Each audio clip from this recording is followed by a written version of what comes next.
Ladies and gentlemen, this is K Freon, and I wanted to make a tutorial video for TPFTools. I know I've already got a text version, but videos I think are easier to explain things in, so I'm going to test this out and see how it goes.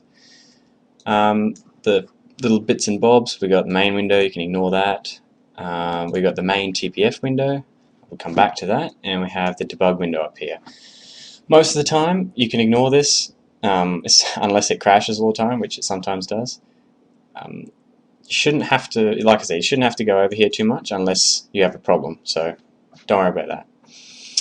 The main window here is pretty self-explanatory. I mean, we got all these buttons down the bottom which you can click on at any time to start things or to do various steps along the way. Initially though, let's just look up here. We got the indicator here which tells you which Mass Effect game that is going to be modified. So at the moment it defaults to 3. You can change that, and see it says up here is Mass Effect 1 now, but I don't have a tree for it. So it's trying to load the trees that I don't have, and there we go for the Mass Effect 3 tree, which I do have. So to start off, let's just say that you had a TPF, you didn't know what was in it, you wanted to have a look at all the files in it, but you don't want to extract it all and make a mess of your computer or whatever. So you can just load a TPF with the menu up top left, and this is what's in that TPF. It's just a texture and the text mod def. Should pretty much be able to ignore this unless you have to do some fancy stuff with file names, but that means you'd be building them and you probably aren't using TPFTools for that. So back up here, it tells you which TPF this selected file is from. That's pretty useful if you've got 100 TPFs loaded and you want to know where you are. The comment, if there is one for the TPF, shows up there. It shows you that there's 2 files, and it shows you the format, the hash, and whether there's mipmaps or not for this selected file. Now mipmaps, they're kind of like... No, I can't think of anything. They're a way of loading textures into the game that save memory in the game. So you've got a whole bunch of textures loaded in the game, right? They take up a lot of space in your computer memory. So what the game does is it looks at how far away the texture is going to be from the player. If it's a long way away, it'll load a small version of the texture, which is a low mipmap. So for example, this one probably has 12 maybe mipmaps. So it'll start off at, say, 2048. That'll be the top main high def mipmap. Then it'll step down to half of that, 1024, and then it'll keep stepping down by factors of 2 until it gets to 1 or 2 or whatever. So the game then will decide which one of those it wants to load that it thinks will look fine at a certain distance away from the player. Otherwise it has to load the whole thing, and then that takes up a lot of space if it has to do that. Okay, so let's load a couple more. You can drop and drag. Let's pick something useful that should do. So you can just drop and drag as many TPFs as you want at a time. You can keep adding them if you want to. Okay, that's still generating hashes there. So an easy way to tell where a TPF starts and ends is with the textmod.defs here. So everything in the middle here, these jack ones, belong to this TPF. It's just an easy way to group things. If you were looking at lots of files and TPFs at the same time. You got your preview here, so you can just click on any old picture and see what the picture actually looks like. These will come into play later. We'll get to that right now. Okay, so analyze, what that does is it's going to look through the tree specified up here for this hash. Okay, let's pick one. This one is going to search the tree for this hash. When it finds it, it matches a whole bunch of things and says that it's fine in this case. See, there's no arrows here. So that one is ready to go. You can install it right now. These ones, when it looked through the tree for these hashes, it didn't find anything. So these ones, according to TPFTools, don't exist in the Mass Effect 3 tree, which is true because they're from Mass Effect 2, funnily enough. The other one, I haven't got any there. Okay, let's go get one then. The Brute.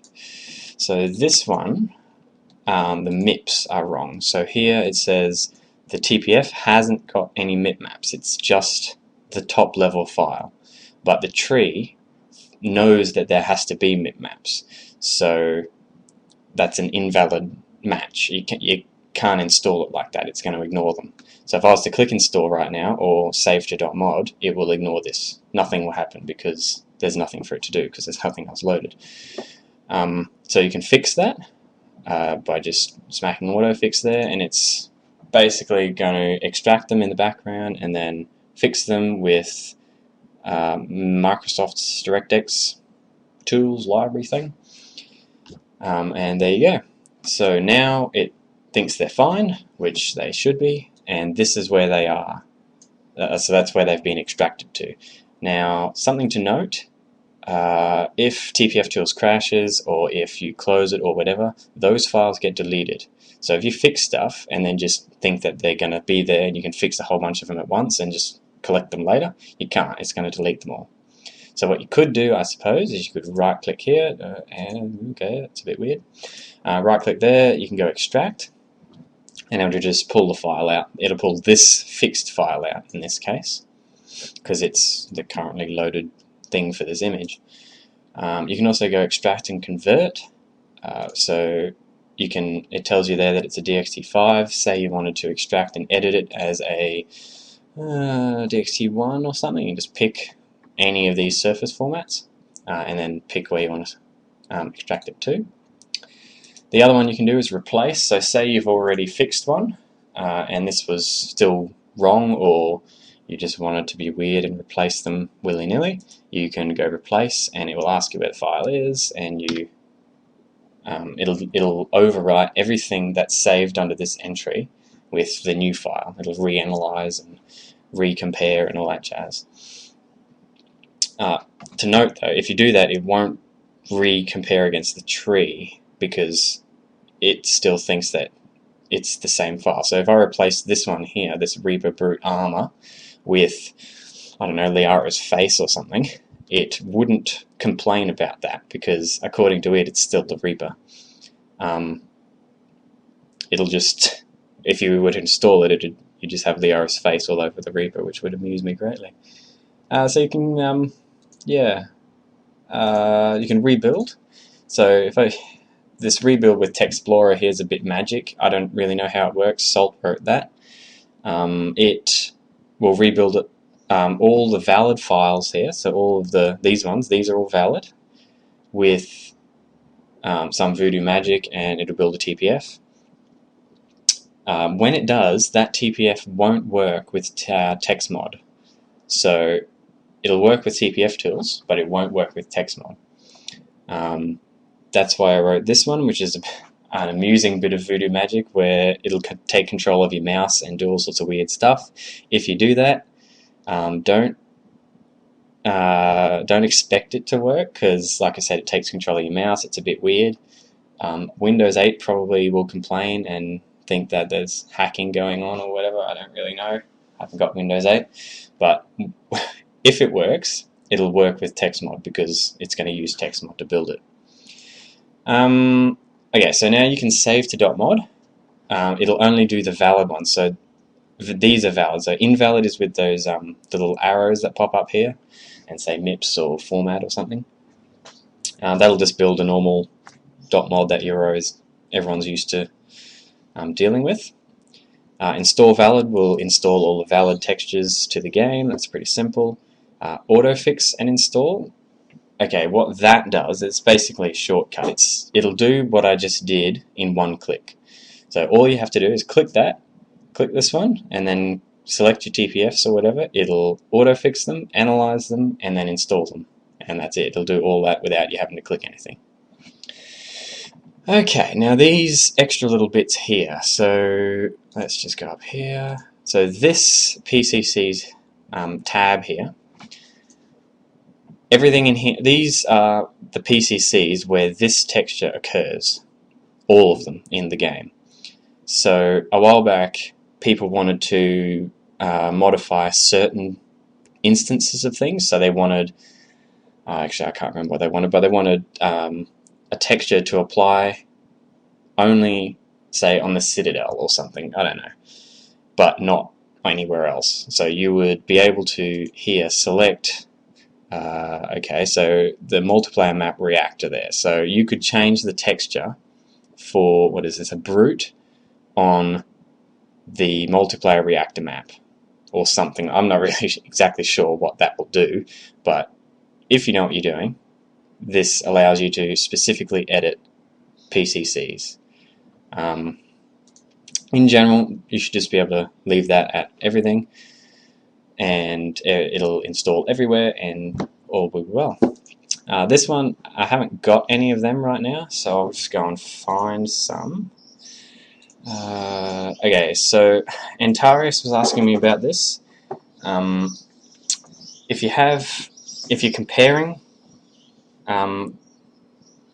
two TPF files, I'm not really sure why he was doing that, but it doesn't matter. What would happen a couple of weeks ago would be that these two entries, once I clicked Analyze, only one of them would remain and this one would simply be deleted. Obviously that makes it a bit hard to compare things because things just start vanishing. So what I did was I added this. So when it becomes italic font like this, it'll show up here. It will tell you that this file, so this image, this file in this file, that's a bit complicated, is absolutely 100% identical to this one, which is already loaded. So that's kind of a bit complicated, actually. Okay, so if these were two different TPFs, this one is the top one. It's still alive. Its data has been kept. This one has been deleted, but kept around to show you that it has been deleted, if that makes sense. So yeah, this is just a list of the things that are identical to this one in a file sense. So we've got two kinds of duplicates that I've been talking about on the forums. We've got file duplicates. This is a file duplicate. When there are two identical files being loaded into TPFTools, it will do it this way. It will italicize the font and add it here and totally delete the entry of that file in TPFTools. The other one, let's go get one of those. I think this. So the other one is a tree duplicate. So what it means is that this one, so if we just picked a file, I'm sure one will show up in a sec. Okay, when it goes bold like this. Now what that's done is when it searched for this hash in the tree, it found multiple matches, in this case 2. So why would that happen? Who knows? BioWare does weird things. Basically, in the tree, there were 2 instances of a texture that had the same hash. So for all intents and purposes, they were identical. So what I did then is added that second entry down here. So these are identical textures, but they have different names. Like I said, I don't know why that is the case, but that's how this works. So these are not the same file on disk on your TPF. They aren't the same. They are tree duplicates. So they're the same in the tree. That's really complicated and didn't really explain it very well, did it? Yeah, so you couldn't extract... Okay, no, forget that. Okay, what was the other thing? With these duplicates, you can go to duplicate, and it'll It should have just selected that one, but that's okay. It'll just go to wherever its duplicate is. They should be together, but sometimes they aren't. Alright, well that's basically it. Just some kudos before I forget. Warranty Voider wrote basically everything. AK wrote a whole bunch, AK86, Amarok, I can't actually remember how to pronounce it. He wrote a bunch of the underlying code as well, the image handling code. And Salt is Good wrote Texplorer and a bunch of other little underlying things. He also wrote the foundation of the TPF Explorer stuff that I am using.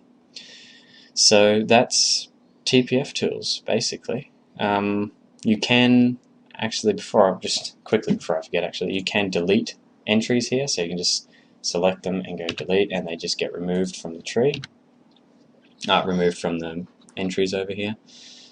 And you can delete whatever you want, any of them, all of them. You can multi-select now as well, so you can do that. Well, look at that, it crashes. Well, normally you can multi-select. Okay, anyway, that's basically it from me.